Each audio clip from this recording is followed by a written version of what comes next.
Hello and welcome to this Open Banking Expo live panel debate, the future of SME lending in a post-COVID world, sponsored by Equifax. I'm Ellie Duncan, Head of Content at Open Banking Expo. Now, many SMEs have relied on government-backed loans throughout the COVID-19 crisis. However, these lending lifelines won't last forever. So how can commercial lenders help SMEs with the financing challenges they face amid prevailing uncertainty? Some of the concerns SMEs have voiced are around credit risk, collections and forbearance, and fraud risk. So will assessing credit risk for commercial loans be more difficult than ever in the wake of the pandemic? And what are lenders doing to reduce application fraud? It seems likely that open banking may provide a way to reinvigorate SME finance and improve the lending experience. All of which brings us to our panel of commercial lenders who are here to discuss whether SME finance can return to normal post-COVID. Joining me today is Emma Steeley, CEO of AccountScore, an Equifax company. Tony Mott, Senior Commercial Consultant at Equifax UK. Jamie Stewart, co-founder of Think Business Loans. Katrin Herrling, Chief Executive of Funding Exchange. And Ylva Oertengren, Chief Operating Officer at Simply. Now, before we go any further, our panel will be answering your questions as well today. So please do send in those throughout the discussion and we'll get to those later on in the panel debate. And we'd also appreciate your feedback on this event here at Open Banking Expo. So please take the time, if you can, after the event to fill in the survey, provide some feedback, and you can do that via the button on your home screen. Now, I gave all the panelists a very brief introduction there, so I'd like to come to each of you in turn and ask you to kind of introduce yourselves and your roles in a little bit more detail. So let's start with you, Emma. Thanks so much, Ellie. Morning, everybody. I'm Emma Steeley, the CEO of AccountScore. We've now been part of the Equifax family for 101 days today. I'm responsible for the open banking strategy and delivery at Equifax now, and I've been working in the commercial SME lending space, specifically on open finance data and the combination of multiple data sets, but primarily open banking for the last 3 years. So really excited to have this panel debate today. Thanks, Emma. And let's come to you next, Tony, then. Yeah, hi everybody, good morning. Tony Mott, commercial consultant here at Equifax. So I sit within our solution design team here at Equifax. So I've been with the business for coming up to 10 years now, and my role is to work with our clients to really understand what their challenges are, what they're trying to achieve within their onboarding process, customer management process, and then mapping that back to the Equifax data assets and delivery mechanisms to ensure we can obviously meet their objectives in a timely and correct fashion. I've had just over 15 years in the commercial data sector here at Equifax and with other CRAs. Great, thanks, Tony. Ylva. Good morning, everyone. I'm Ylva. I'm COO and also co-founder of Simply. I am a lawyer by background. I have worked in financial services for about 15 years across Europe and Asia Pacific. And before, 4 years ago, we founded Simply to actually go out and do SME lending the way we thought it should be done. So Simply is an SME lender in the industrial and transport sectors, and we've lent about 250 million now to more than 3,000 SMEs across the UK. Great. And Jamie, can you tell us a little bit more about your role? Yes. Hi, everyone. So good morning. Happy Friday. I'm Jamie Stewart. I'm the co-founder and MD of Think Business Loans. So we would consider ourselves a hybrid commercial funding platform and service. We combine our own proprietary technology with expert lending managers to ensure that our clients receive the best solutions for their funding requirement. We currently service close to 10,000 applications per month and funding close to 20 million per month as well. We've been using open banking for a number of years now, I think coming up to about 4 years. So we've been very close to its evolution over the years and its benefits as well. And we do pull a lot from its benefits that help us do what we do. So I'd like to thank Equifax for having us today, and I'm quite excited to talk about open banking technology. Great. We'll dive into that in more detail a bit later. And finally, Katrin. Hi, everybody. This is Katrin. I'm CEO and co-founder of Funding Exchange.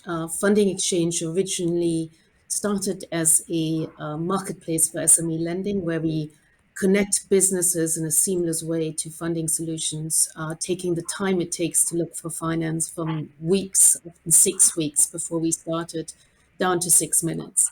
And that's done by using a mix of different data inputs and sources. And as a result, being able to triage businesses very, very effectively.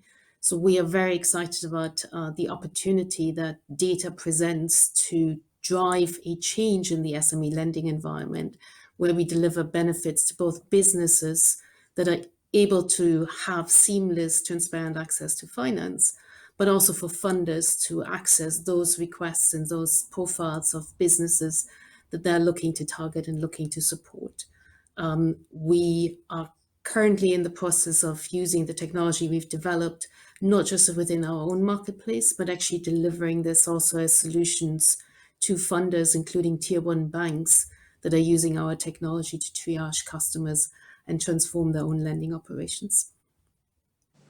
Great. Well, it's brilliant to have you all with us today. And without further ado, let's get stuck into some questions. So, as the sun sets on the C-bills and B-bills loans, normal, as it were, SME lending is set to resume. Now, without this government safety net, what have SMEs highlighted as some of their biggest concerns? Tony, if I can come to you first on this.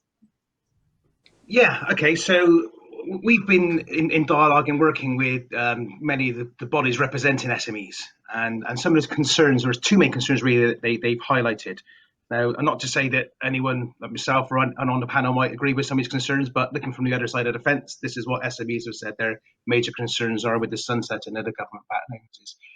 Firstly, will there actually be an opportunity to seek additional finance? One of the concerns is that prior to COVID and government-backed loans, some SMEs found it very difficult to obtain commercial lending. Okay, so some had to resort to personal lending in the S of SME, most certainly because traditional finance just was a closed shop to them. One of the key things we identified within the bank's back loan scheme was the fact that around 70% of businesses who did successfully obtain a bounce back, it was their very first form of financial lending, taking away the likes of telcos and utilities. So it was an introduction to the financial market in commercial terms for many SMEs. So that should be a springboard, all being well, to post-COVID lending. Secondly, the biggest concern they have, though, is if, and the financing might be available, would there be additional obstacles in their way with more stringent vetting of their application because of the potential impact that the bounce back loan scheme may have on lenders' views of them. So obviously within the media and within the press, we've seen all the negative elements of bounce back with fraud potentially that's out there, and businesses obtaining finance when maybe they didn't require it in that sense. So I think one of the concerns is, would the visibility of a bounce back or deferred payment within their credit profile as an SME actually have the same impact as payday or short-term high-cost loans in the consumer world? Now, maybe that's completely unfounded, and it might not have any impact on scoring or recognition of credit vetting within the SME lending space. But that's one of the concerns which has been highlighted to ourselves when we've been discussing it with some of the bodies. And I'm sure that the panel would have a very different view to that, but looking from the other side of the fence, that's what we've heard. Okay, and Ylva, have you heard anything different from SMEs? What are you hearing on the ground? Yeah, so what we're hearing from SMEs, I mean, it is difficult to be an SME, and it was difficult to be an SME even before the pandemic hit. So times are quite tough for a lot of businesses out there. the bounce back loans and the CBILS, they were a support line for many businesses, but they were not the lifeline. They were never intended to be the thing that saved SMEs. There's the subsidy for the first 12 months, which is now disappearing, but obviously the lending is still available to them. I think that the concerns that we're hearing, and this is SMEs in general, is much more around the real things that every one of us have. Are we going to be able to keep our staff? Are we going to be able to rebound? How do we manage a world post-pandemic? Those are the real concerns out there. I think we should remember that the change in the government support schemes, obviously there are new schemes being launched, is basically the support for lenders is still going to be out there. So we're not in a liquidity crisis for the SME market. Far from it, there's quite a lot of liquidity to be out there. The thing that makes it more complicated now is being able to actually get that money out to the right SMEs in the way that works for the SME. And I think that's where the open banking technology can make a difference. But bottom line is, it is difficult to be an SME, and funding needs to be made available to make sure that they can build their businesses and grow as they want to. Yeah, Emma, do you want to add something on this? I mean, as Ylva mentioned there, for some perhaps these government-backed loans weren't a lifeline; they were a bit of extra support. But SMEs are still concerned, and rightly so, I guess, about those coming to an end now, right? Oh, yes, absolutely. There is no doubt about it that the SMEs do have concerns. But like Ylva says, there is not a liquidity crisis when it's coming to the lending to the SMEs. The funds are there and are available. It's about streamlining that access and getting it to the SMEs in the most efficient way as they need it. And then, the other point, kind of away from the lending side, as well, as an SME, you want to ensure that your suppliers are paying you promptly, because a lot of the time for the SME, it's just in and around cash flow issues. And so, you've got the side where absolutely there is finance that is required for when you're looking to grow, and people have needed the support during the pandemic. But also there's the other side of it saying, well, the SMEs need to be paid on time by their suppliers to assist in their cash flow. And that for me is the flip side of it that also needs to be addressed in the industry. Jamie, let's get your views here. That's another worry, isn't it, for SMEs, and it certainly has been for a long time, obviously pre-pandemic, hasn't it, getting paid by suppliers? I think absolutely. It's and I think we did a lot of customer insights over the last sort of 6 to 12 months, trying to sort of stay ahead of the curve and thinking what is, trying to understand what is on their mind.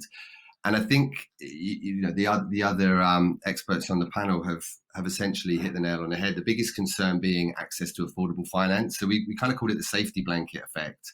So having cash reserves in uncertain times is a lifesaver, because of things like missed payments and cash being king, and not being sure or not being certain on what's happening with the economy. So the affordable nature of the government funding lines meant that it was a cost-effective way to mitigate that uncertainty.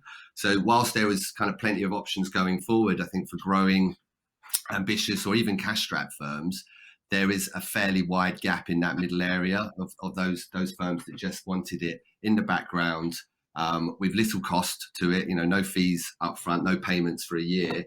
It made sense to have it there. And I think that cheap safety blanket finance, that obviously will diminish as the world opens. And it's whether we're even there yet. The world has reopened essentially, but has it hit full steam? And is there still a strain on these SMEs? I think absolutely. So without that safety blanket, it could get a bit sort of spicy for some of them.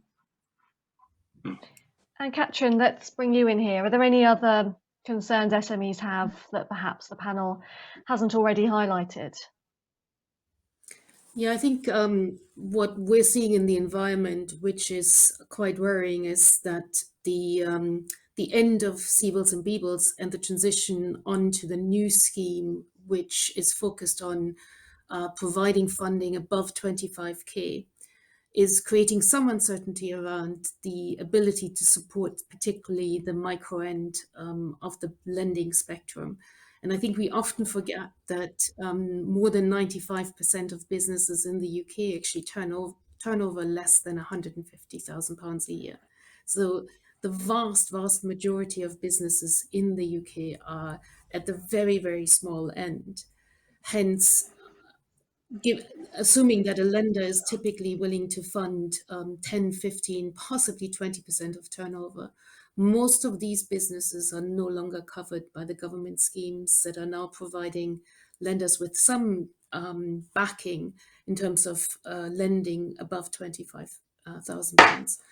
Well, it's that segment of the market, this micro end of the market, that traditionally has not been well served by banks, where banks are actually geared towards mid-cap and larger SMEs in terms of the structures and the underwriting and the expectations that they have. They're often not well geared towards supporting the really micro business, where we have seen the alternative sector step in and provide these small micro amounts of funding using digital technology, etc. During the crisis, that sector has not had the same level of support from government as the banks have had. The sector has survived well in the sense that much of the expected rates of default haven't crystallized. And this is in part because government funding support was used by many businesses to repay higher cost lending. And given the risk profile of these businesses, they typically do access higher cost lending.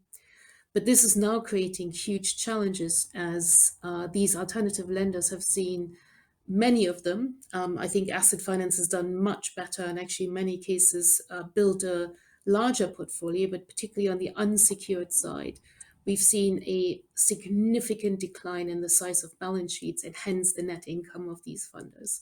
So unlike other crises where actually loss rates were a massive concern for the solidity of the financial sector, what we're seeing in this crisis is actually that the banks are benefiting from guarantees that they receive from governments. The alternative sector is actually under pressure from the lack of income.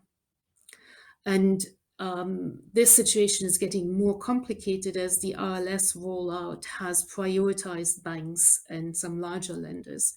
None of the large working capital providers in the market has yet been accredited for RLS. As a result, there's a real gap in the market, particularly around the micro working capital end of the site. Whether the bedding down of the RLS scheme is going to unlock the financing is not really up for question, given that 25k is the minimum amount that is covered by the scheme. So I think my real concern going forward is that we have a large chunk of the economy, a vast majority of the businesses that are facing into huge uncertainty as to where they should be receiving finance from. Yeah, and on that note, actually, in the UK, the Federation of Small Businesses has warned that at least sort of 250,000 UK small businesses are set to fold without further help. So clearly there is a need for SME finance. Katrin, are commercial lenders more cautious about lending in this climate then, given that assessing credit risk will be a bit more difficult post-COVID? Yeah, I think it's a very good question. So I do believe that we will see a wave of businesses folding. In part, that is actually businesses that have kept going throughout the crisis as a result of government funding that would have folded under normal circumstances. So the rates of bankruptcies in the UK actually declined to record lows last year. And that is simply because a lot of the funding that was made available through BBLS specifically kept businesses alive that under normal circumstances would not have survived. And so there's a little bit of what we're expecting to see in terms of failures of businesses is catching up with the natural rate of death of businesses, which essentially is a cost that the government has absorbed in terms of the allocation of funding. and keeping these businesses alive has lessened the pain. And I can see why that, from a society perspective, was probably a good choice. What we're more concerned about is actually, as we're expecting a K-shaped recovery, this pulling apart of the UK economy, and that's the basis of that is that we're seeing in our data 50% of businesses having actually adjusted, having both in 2020 and in Q1 21 seen either stable revenues compared to pre-crisis times, or have actually seen an increase in revenues. So 50% of the economy has adjusted well and is probably set to power out of this crisis, while the other 50% of the economy, small business side specifically, has actually seen a huge impact of the crisis. And in many cases, 20% of those businesses were actually entirely shut down. And for us, the question really is, there's two questions in here. One is, how are those businesses that have seen this significant impact in 2020 and 2021, how are those businesses going to be able to awake from hibernation and access funding that they need to be able to bounce back? Given the existing debt in those businesses where revenues have been replaced with B-bills, C-bills, loans, etc., there's a real challenge for these businesses to now access the funding that they need to awake from hibernation and be able to restart. There is a real risk that we will see, and the government is very much aware of this, that we see a high share of Phoenix businesses that will try to leave debt behind. The government is actively thinking about disincentivizing that type of Phoenix behavior, walking away from existing debt and just starting over. But the question is really, what is the mixture for these this large chunk of the economy to come out of hibernation with the right support? The second question is for those that have done well. They traditionally have not been supported by the government schemes. Now, given that the government schemes were targeted at those most vulnerable, most impacted, what we're hoping to see, but we're not yet seeing in the market, is that those who have actually had a strong trading performance are now able to access more funding to power out of the crisis. There's still, at this point in time, such reduced appetite for funding across specifically the unsecured sector, that we're not yet seeing these businesses actually succeeding. Where the story on asset finance, fortunately, is very different, but it's still a large proportion of the businesses that are needing working capital that are not yet served by the market. Okay, let's bring in some of the other panelists on this. Jamie, what do you think?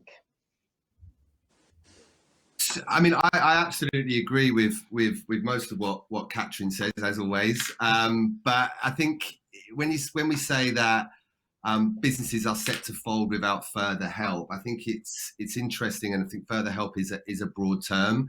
We, as Katrin alluded to, it has been the definition of a false economy for the last year. And I think, as with any economic downturn, there will be businesses that lose out and unfortunately fold. And from a social level, that is clearly a terrible thing, but it isn't anything new.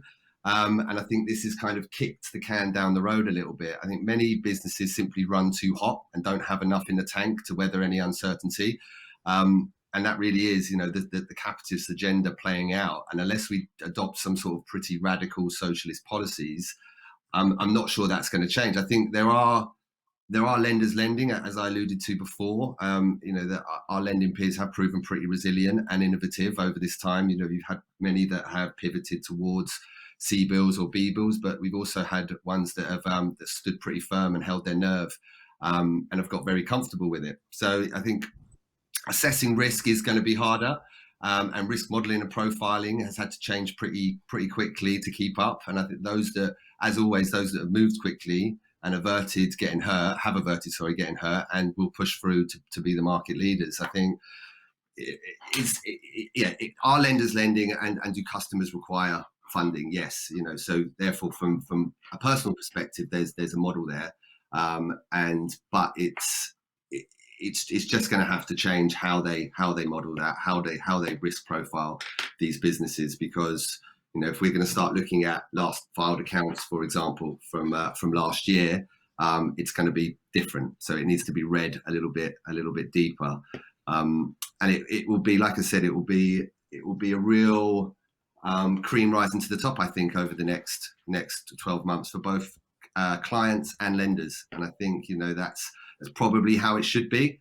The strong survive, and those that were running too hot, were paper houses. So a little bit of wind coming and it blows them away. Tony, do you have something to add on this? Yeah. So I agree perfectly with both Katrin and Jamie, and the point that Jamie made there is dead right regarding the change in credit risk analysis. I suppose is if you've got traditional lenders who are relying on the likes of financials submitted at Companies House to make decisions. In the S of SME, as Katrin was mentioning, the data there was flaky at best, and sometimes anyway for what needed to be reported at Companies House, abbreviated accounts, unaudited. Take it with a pinch of salt, if you like. Those lenders who utilise and look at the likes of the financial payment performance information within the last 12 months, the majority of that is not changed because it will be full for many of these businesses with the CBILS and BBILS loans within that facility. So to try and utilise the traditional lending within CRA data is going to become increasingly more difficult, where the utilisation of open banking to understand what is the actual cash flow of this business has it performed relatively well through the likes of COVID, has it adapted in how it operates to become a more sustainable business, is going to be the only way really to actually have a full understanding of each individual business's capabilities to get through the next 3, 4, 5, 10, however many months and years it may well be.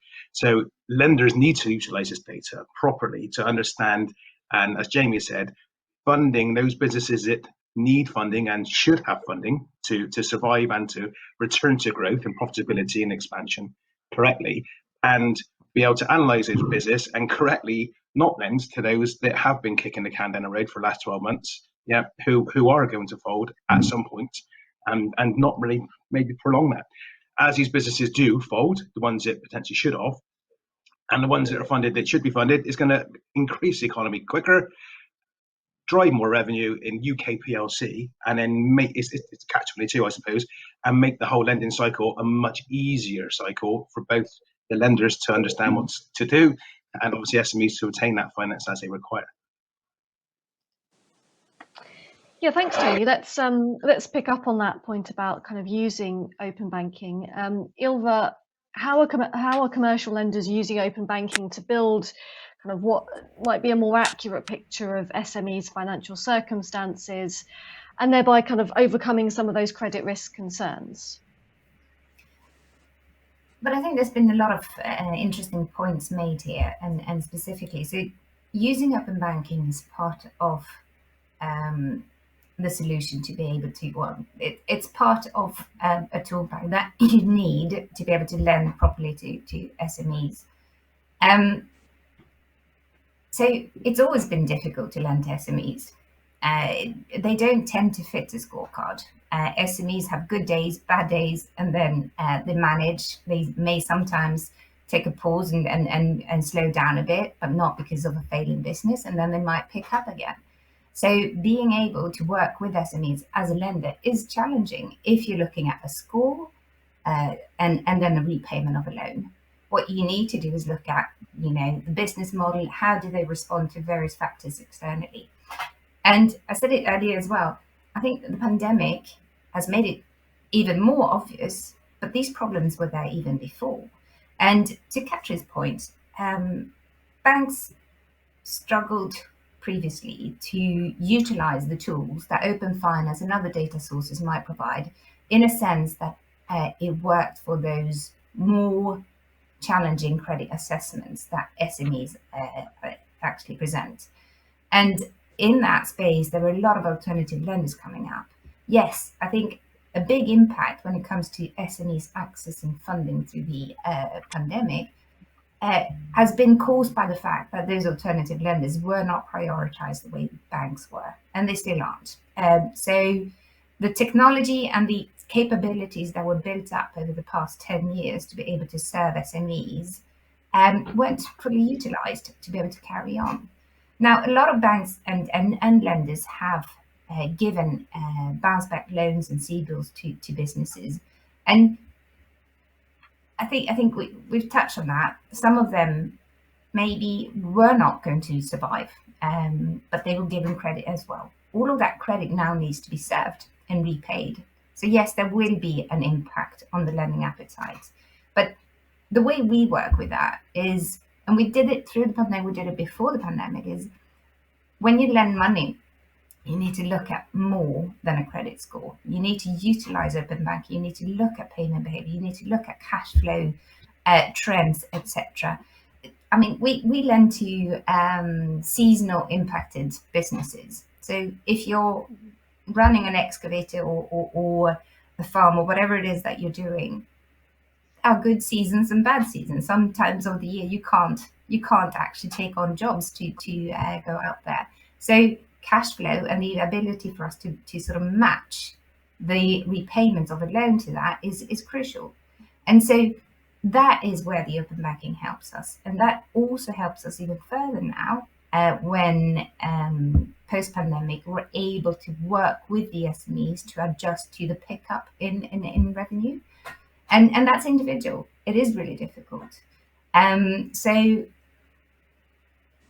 you asked how we can actually use that technology to sort of see this and get through that. Well, it's just that, same as it's always been.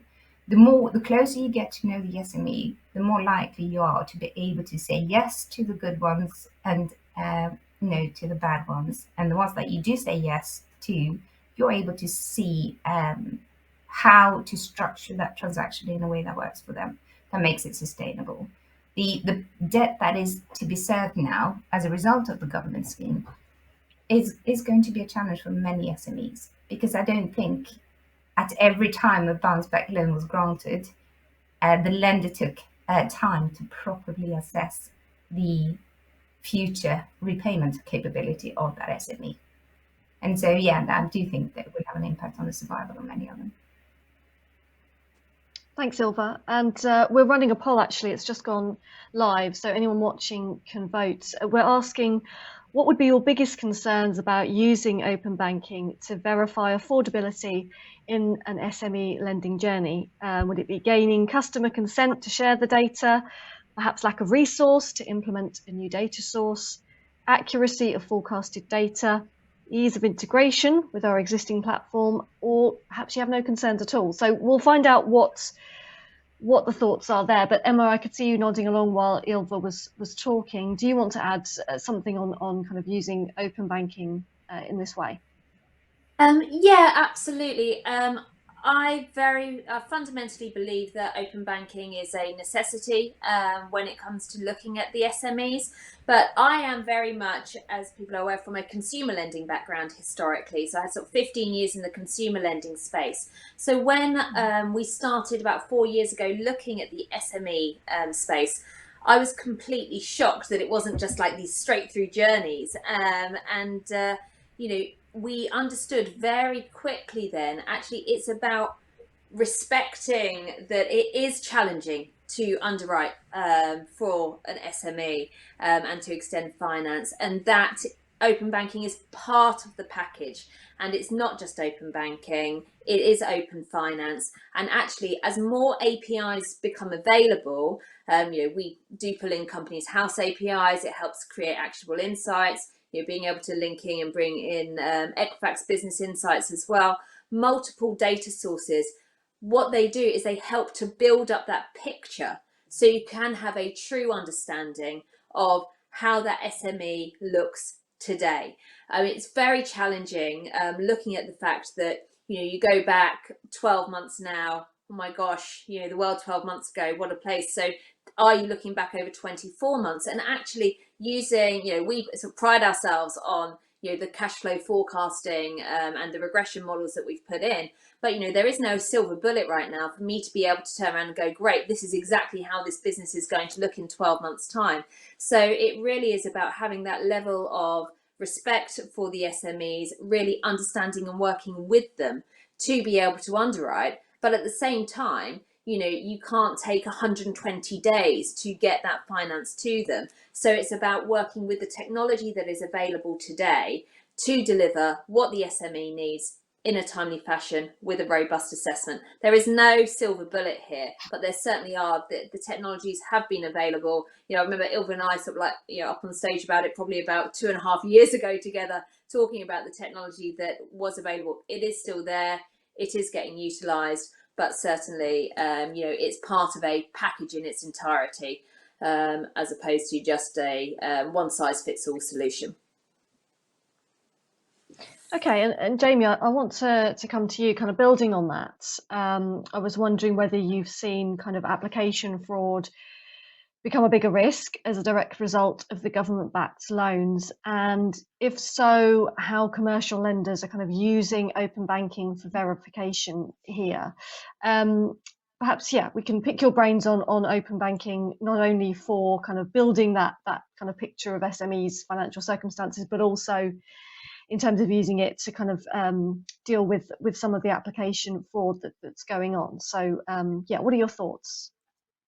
So look, I think I absolutely agree, and with Emma's comments, and I share her sentiments as well. I think a few of us probably entered this market thinking and getting quite shocked about how much information was required, and I think it's the game has been, how do we streamline it? How do we streamline it effectively? Now open banking, it's a brilliant tool, but it's one tool, and if you consider yourself a carpenter, it's when you use that tool would be the most effective use of it, right? And you'll get the right outcome. So absolutely, by pushing open banking to the front of the journey allows us to build in things like hard stops, allows us to cut any fraud, any AML, any iffiness around that, helps us to spot that straight away, and it gives us a early idea of that business and the incomings and outgoings in return in regards to cash. But it's not everything. So we need to understand whether they've paid their creditors. We need to understand what their balance sheet looks like and things like that. So it will help streamline, or it has helped streamline the process. And like I said, by putting it early on, especially when we've seen the uptick in inquiries over COVID, we saw around about 5 times uplift this time last year when it first happened. Still the same size team that we'd always had, but how do we straight away get to the crux of the issue? And I think me and Emma had a number of conversations around that point for exactly that reason. We need to get to the customers that we can help. We need to understand, cut the wheat from the chaff essentially, and make sure that we help those that we can, and we exit those that we can't, or that perhaps were the inevitable charlatans that would always take advantage of the rush and the hide amongst the crowd. So I think ourselves and our lenders were sufficiently prepared for that. But it absolutely had to be backed by technology. So we saw like a few of the CBILS lenders, for example, adopt their own open banking, and it was a must. It was mandatory for that to be, regardless of whether we used our own as well. And again, for the same principles, it was early on in the application process, requiring our customers to connect with their open banking so that they could filter very quickly. So it definitely helped, but it is just one tool. Ylva, do you agree with Jamie there? It's one tool of many that you have to use, particularly when it comes to sort of tackling application fraud, perhaps? Yes, I mean, so we've built our sort of customer onboarding journey with, a couple of outcomes in mind. But what you're trying to do is find a way of getting that right timing of controls and filters, so that you don't spend too much time on things that aren't going to go anywhere, but that you also don't ask too much of the customer up front. Open banking is one tool to actually make sure that is a seamless and easy control to be performed for the customer at the right time. The other side that we have been very, very grateful for having open banking sort of up and running and to be able to tackle. As all lenders through the pandemic, we were hit with a wave of requests for reschedule and forbearance. Customers were struggling to meet their payments. Obviously, income stopped overnight, and then they would call us up and say, "What do I do?" I've said earlier that we're trying to work with SMEs. They have good months, they have bad months, and this was a very bad month for them, a couple of them. And so we tried to really sit down and talk with them and put our arms around them, making sure that they were listened to. And for that to be manageable with the volumes we were seeing, technology is really, really important. So we were able to make the decisions instantly with the right data at our fingertips. So at that point in time, to make sure that we made the right decision on rescheduling and making sure that we adapt the payment so that they can actually serve the debt, we utilized open banking as well, which is incredibly valuable because that gives us an open picture. We can sit down, we can work it out together. If we hadn't had open banking at that point, I'm sure that we would not have made the right decision. Sometimes we would have obviously been taken advantage of, and sometimes we would have said no when actually the customer was going to be able to serve the debt if we just listened to their requirements. So it's not just in the onboarding and the application fraud, it's also making sure that when you have in-life moments where you need data at your fingertips to be able to look after your customers, that's also extremely valuable point.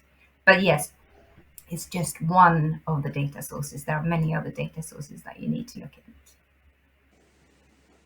And Tony, something that we haven't talked about so much yet, but is an area of worry for SMEs, is the collections and forbearance strategy of lenders. So from Equifax's own research into this, what are businesses' concerns here? And again, can they use open banking in this process? Yeah, well, exactly as Ylva just said regarding the process that they've gone through herself there, simply is that when forbearance or additional holiday periods or restructuring of finance may be required because SMEs are suffering some hardship, then at least open banking then can allow that transactional level categorization to understand the ingoings and outgoings and see the trends and changes that that business is going through. So can we see that the business is shrinking and that the employee numbers have dropped because the wages have gone down for over a period of time? Can we see that the incoming revenue has dropped because maybe there's a significant customer that is no longer transacting with that business? So that data alone isn't going to make a decision, but it allows the lender to have an engagement with the SME to understand how their business is progressing and what support they have. Because at the end of the day, the SMEs want additional finance to continue to be active, and hopefully then with that additional finance go back into growth mode, and recover.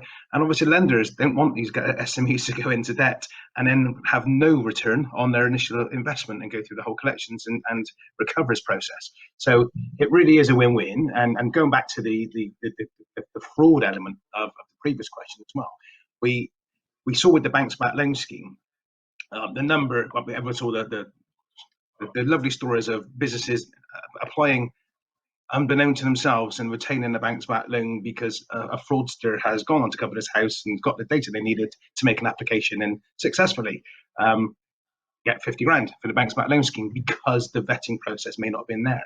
We, off the back of that now, we've seen lenders utilising open banking at the front end of an application for a new applicant who might not be on bank or any existing relationship with them, to just get the person transacting at the end of that discussion to log on to the commercial bank account, just to prove that that individual they're talking with is a key stakeholder of the business that is making this application. No transactional data required at this point in time, just a little impersonation fraud is stopped at that very point. Because if I'm a fraudster, I can't complete that transaction. I cannot log on to ABC Windows bank account because I'm not them. So it can be used to, obviously, from a full perspective, in a new use case that maybe hadn't been considered prior to some of the horror stories of Banks Back, but also for understanding how is that business operating today, based on the trends that we can see through open banking, how can we support them going forward to make sure they succeed? And we've actually had a number of questions that have come in from the audience, so I think it would be as well to address some of those now. Katrin, perhaps you can answer this one that's come in. I think it sort of alludes to something you were talking a bit about earlier on. Someone said sort of, we see lending requests which are often symptoms or signals of underlying problems within micros/SMEs. To what extent, as lenders, should we be extending our tech further down into the root of requests and perhaps be helping with non-lending tools and then nurturing the micro or SME to lending when it is viable and empowering? It's a really, really good question. We as Funding Exchange actually struggle with exactly the same challenge, and I think it's a huge challenge because the traditional avenues of how businesses have accessed advice and support and have educated themselves about what makes them fundable and how they can help themselves become more fundable, that those traditional avenues are increasingly not open for micro businesses. This is in part by the branch structure of banks being reduced and the advisory capabilities in banks being significantly reduced over the last 10, 15 years. And hence the discussion with a branch manager doesn't tend to be around, I'm looking for funding in 6 months' time. How do I think about getting ready for this? It tends to be about, I want money. Tell me yes or no. And that's actually often not the right discussion to be had. I can't tell you if lenders should be in the business of helping businesses prepare for funding. I think that is, it's a question around what business model you are actually trying to develop. It is costly. It is something where if you want to create an advisory arm, you may need to charge for it, and you may need to be regulated for providing advice. What we're doing, and it's probably just one example of how some of these things can be tackled, is we do use the access we have to businesses' data, including open banking, but equally their credit files and CCDS data, to help them understand where they're actually falling short today and what they can do to build a better profile for the future. In fact, what has happened is that 2 of the tier 1 banks are now outsourcing that type of support solution to us, where they're directing customers to us specifically, not through the referral process that we're part of, but actually directly to us, to provide that type of discussion where it is not about a yes or no, can you get credit, but where it becomes much more around, where are you in your funding journey and what is it that you need to know to build yourself into a business that is fundable and can access the best funding solutions. It often doesn't need a huge amount of expertise, so we're not trying to be accountants who help you build a better balance sheet, but it's quite often that there are quite simple things that businesses don't understand. The fact that separating business and personal accounts is absolutely critical for a lender to actually have a clear understanding of how the business is performing. The fact that actually once you look at affordability, most funders will expect you to have a minimum revenue threshold that allows you to draw a salary, but equally to repay the loan, and how to think about that in the context of the funding amount they're requesting. So they're quite simple things that you can help businesses with that give them an understanding of what it takes to be successful in the funding journey and where they are in terms of what type of funding solutions are available to them. I believe, particularly on the micro side, some of these tools will need to be delivered in a digital way, simply as the cost of the advisory services can be quite high, and actually the appetite to pay for these types of services is often not very high, given that they don't necessarily lead to what the business really wants, which is money right now. And so I probably don't have a perfect answer to whether this should be the role of the lender. However, the need that has been identified there, 100%, we think is a huge need in the SME community. Mm-hmm. Ylva, do you agree with that? So yes, absolutely. The need is there. but if I put it in the terms that we would sort of utilize that simply, so SMEs are busy running a business, and they have a million things to think about, and funding is possibly a necessary evil for them to get on with running what they want to be doing. What I'm trying to do is build a digital version of that moment of interaction between a person that the SME can trust as a good advisor. It could be the old bank branch manager, or it could be just someone that they can trust for advice about most things. So how do you do that in a digital version? So the moment I'm trying to mirror is the moment when our rep, our salesperson, goes and visits the customer, sits down over a cup of tea and talk about what challenges that business is facing at that moment in time. And we operate in the asset finance world, so it could be to do with assets, it could be to do with anything. I've had calls from reps sitting at that table with customers about, do you mind talking to my customer about how to motivate staff, or whatever it is. There are many, many complicated questions to that you may have as an SME. But then how do you do that in a digital way so that you could actually scale that and provide that to SMEs as and when they need it, how and when they need it? And that is the interesting part. And that's, I think, definitely there is a need. Definitely that is the edge that you can have as a funding partner to an SME to be able to help beyond the finance. And each sort of lender or anyone who's interacting with the SME at this point in time need to recognize the privilege that you're actually there, you get the time of the SME, and you need to help them. And the more you can do that, utilizing what works for you, the more successful you are in providing the right guidance and finance to the SME and build that long-term relationship that pays off. So yeah, there's loads of things that you can do. I'm quite excited about it because we're in the middle of sort of building a lot of data points that we can make accessible to the SME. But yeah, that is really going to be the thing that differentiates an anonymous, distant lending provider, or just gives the money, and the one that really wants to partner with the SME. Emma, I've got another question that's come in here from an audience member. It's sort of building on something we have kind of discussed before, but I think it's worth going over again. And they said that a positive cash flow based on the bank transaction data only cannot be relied on, as it does not guarantee that they have actually paid their suppliers/employees. So what other data sets do you recommend utilising when it comes to assessing SMEs?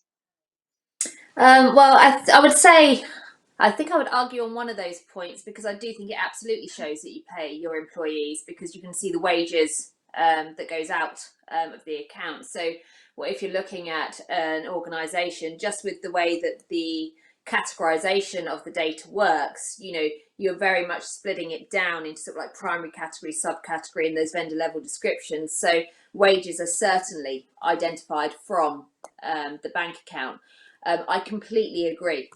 With regards to the payment of suppliers, it is challenging, but what you are able to see from that bank transaction data is, the fluctuations in the account. You're able to have those actionable insights within the accounts as well, that sees maybe if there are returned payments or bounced payments happening, if directors' drawings are increasing or decreasing, and all of those are significant factors when it comes to assessing the risk of that business. So, to me, there is no perfect solution that says, right, and we can see every single supplier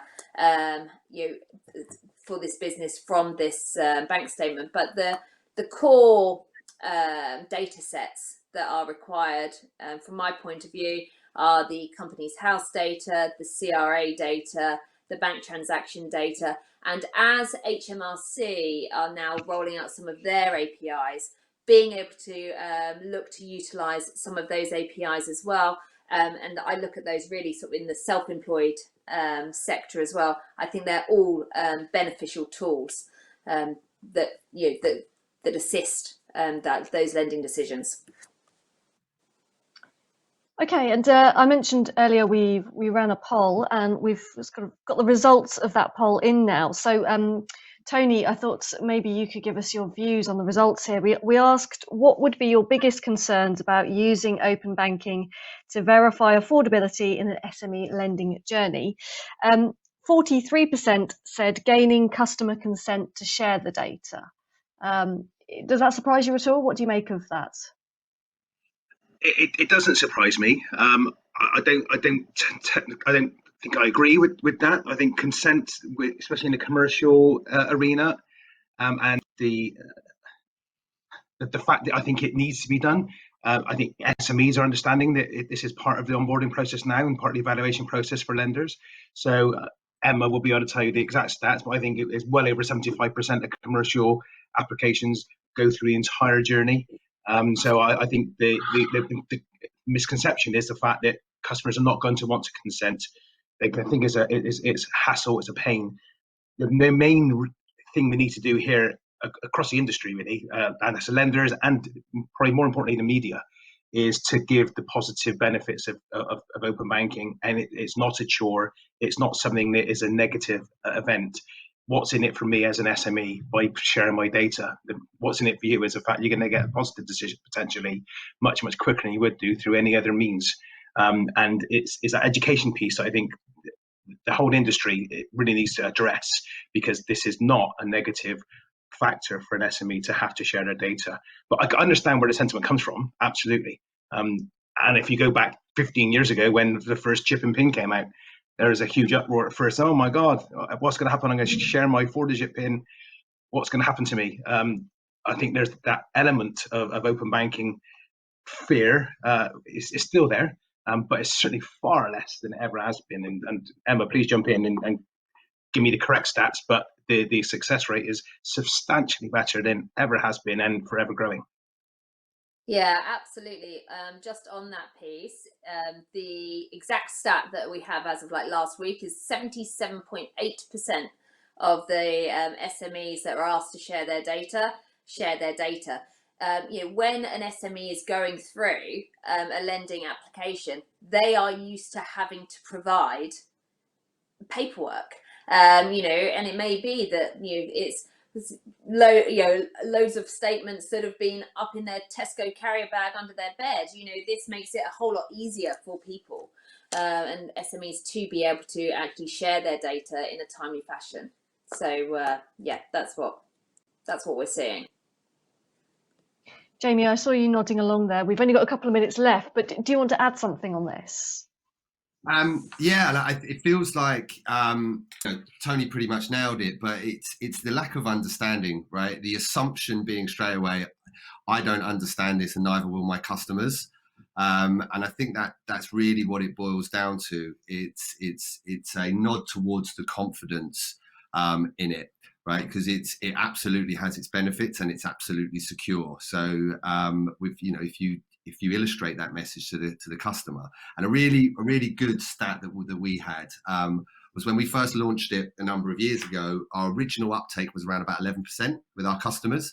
We then launched it on our app as part of the onboarding journey, and it immediately shot up to the high 60s. And the reason being, it was because our sales agents were nervous and not too sure about it, not the customer. So, and it's really, I think it's as simple as that. The people that don't understand it will immediately shy away from it, not want to explain it to their customers, and it's a self-fulfilling prophecy. Yep. And that's all we have time for today. Thank you to the panel, Emma, Jamie, Katrin, Tony and Ylva, for a really lively discussion. Special thanks to our sponsor, Equifax. And finally, thank you for watching. We hope you enjoyed the live debate. For the latest on open banking and open finance, visit openbankingexpo.com, where this panel debate will be available to watch back on demand via the on-demand section of the website. Finally, a reminder to enter the Open Banking Expo Awards if you haven't already. The entry deadline is 28th of May. Bye for now.